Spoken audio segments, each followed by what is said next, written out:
Sono riprese a Lampedusa le ricerche dei dispersi del naufragio avvenuto nella notte tra domenica e lunedì a due passi dall'isola di Lampedusa. Erano una cinquantina le persone a bordo del barchino che è naufragato secondo fonti dell'ANSA.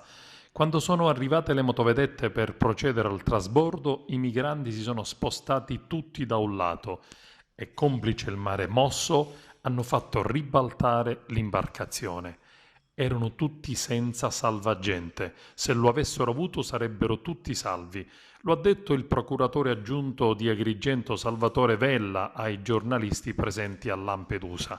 La maggior parte dei sopravvissuti, 13 uomini e 9 donne, sono salvi solo grazie al coraggio degli uomini della Guardia Costiera e della Guardia di Finanza. Fra i superstiti anche una bimba di 8 mesi con la sua mamma. Ci sarebbero anche 8 bambini tra i dispersi, lo hanno raccontato i sopravvissuti agli uomini della Guardia Costiera e della Guardia di Finanza che li hanno soccorsi durante la notte. Un elicottero della Guardia Costiera e motovedette sono ancora in zona in attesa che le condizioni del mare migliorino. Stando al racconto dei superstiti sarebbero più di 15 le persone che mancano all'appello, tra cui 8 bambini.